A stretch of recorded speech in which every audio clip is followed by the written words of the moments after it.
afternoon, I'm Shawnee Au, and this is One News Now. The country's planned procurement of vaccines developed by Novavax and AstraZeneca is pretty much a done deal, according to Indian Ambassador Shambhu Kumaran. Maricel Halili joins us from Mandaluyong to discuss the details. Hi, Mase. How many doses are we talking about with the Serum Institute of India and the negotiations that are ongoing? Yes, Sean, as we all know, Vaccine Czar Carlito Galvez is now in India to negotiate with the Indian government to make sure that we have a sufficient supply of a vaccine against COVID-19. Based on the press briefing earlier in Malacanang, they mentioned that we're negotiating about 30 million doses of Novavax. It is a U.S. brand of a vaccine, but is manufactured by India. So this is one of the brands that Secretary Galvez is currently negotiating with the Indian government. All right, and it has been a year since the WHO classified the COVID-19 spread as a pandemic. So, first year anniversary of the pandemic. Did spokesman Harry Roque have anything to say about the government's COVID response this time around? And did he mention maybe any areas for improvement? Secretary Roque mentioned earlier that based on his assessment, the COVID-19 response of the government is still good. The situation in the country is still manageable, but he also admitted that there is a need for improvement, particularly on the part of contact tracing. He's also wondering how come that until now we're still not using the Stay Safe app, which they approved several months ago. So this is something that they have to discuss within the members of the Interagency Task Force. The IATF will have a meeting this afternoon, and this is one of the issues that they will discuss. All right, and what was the palace's reaction to the proposal of Quezon City Mayor Joy Belmonte to do away with quarantine classifications in order to avoid confusion among people?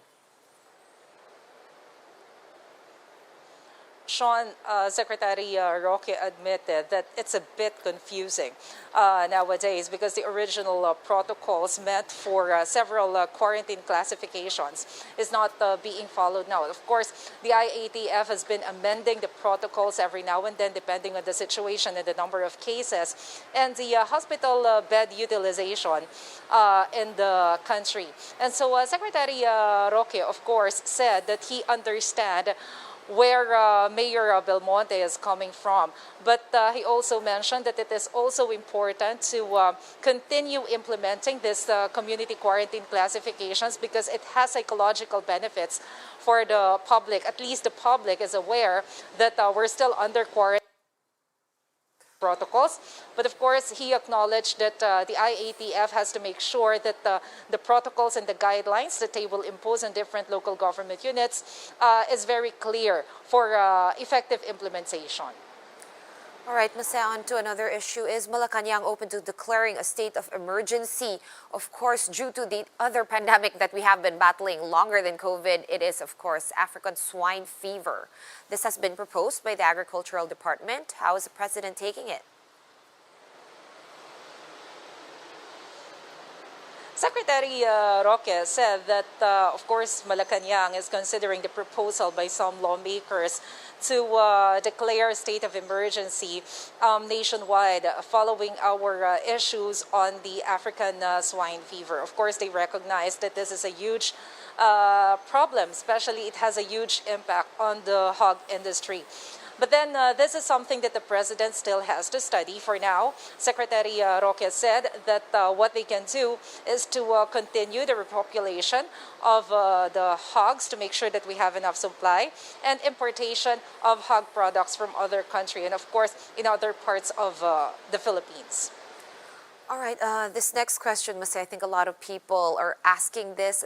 Has the palace given any reaction whatsoever to the police killing of 9 activists in the Calabarzon area? well, they have been consistent in saying that they are not taking for granted the obligation of the state to investigate and make sure that the truth will come out. Secretary Roque said that, of course, the authorities are conducting investigation to make sure that there are no violations of the Constitution when the police conducted the operation in Calabarzon. In this connection, they also called on the European Union to let the country or the government to investigate first to make sure that there are no violations before they give any conclusions. All right, and what did they have to say about calls to remove Lieutenant General Antonio Perlade Jr. as NTF-ELCAC spokesperson?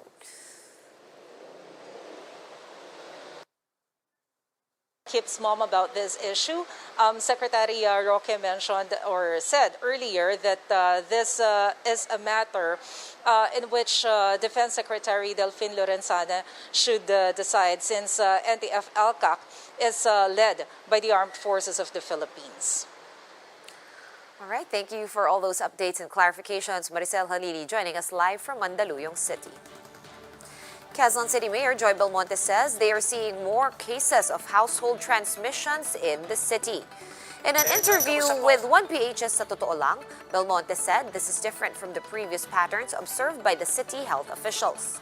16 areas in Quezon City have been placed under a 14-day special lockdown due to a spike in COVID-19 cases.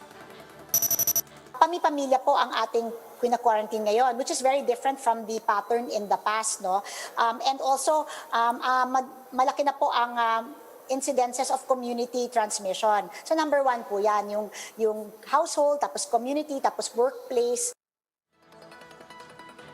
And here are other COVID-19 stories from around the world. The United States House of Representatives has approved President Joe Biden's $1.9 trillion COVID-19 relief bill.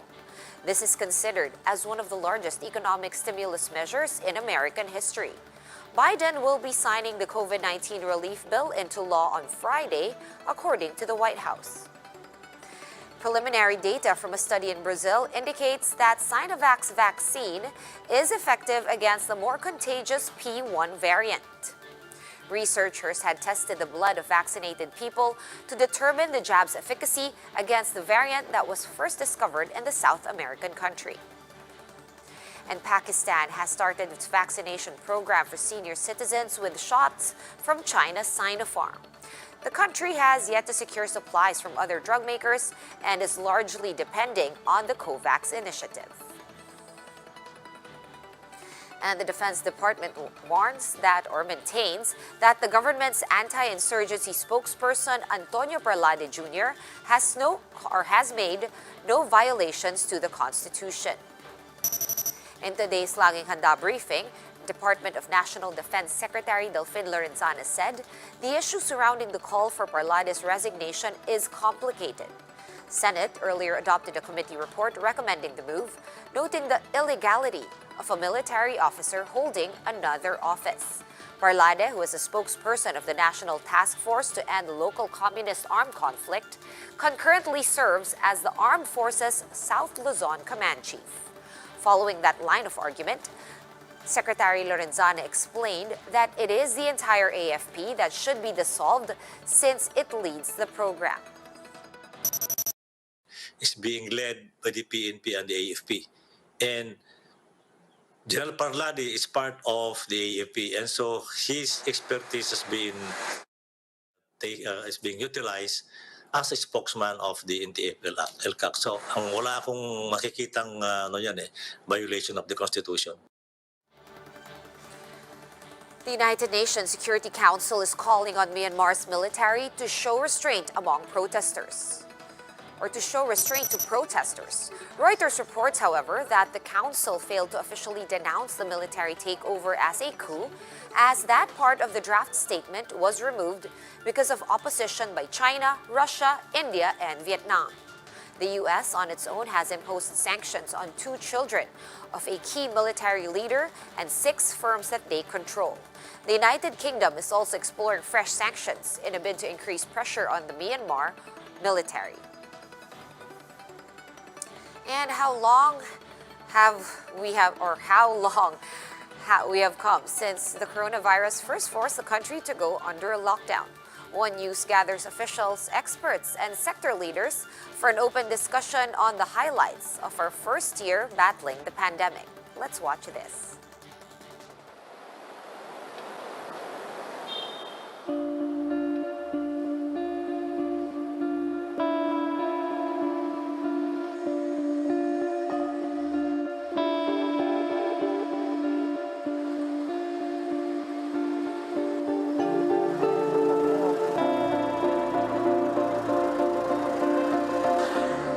Months in quarantine. 12 months of battling the coronavirus. 12 months of living in a new normal. This March 14, One News brings together the people who helped shape the way we live in the year of pandemic. How have we managed? What we may have missed? Where are we headed? Some of the country's leading voices in the scientific and business communities face the nation as the Philippines balances public health and economy. Kumusta na ba tayo? A town hall in the time of pandemic. Moderated by Robbie Alampay and Cheryl Cosim. Join us live March 14, Sunday. We are One News.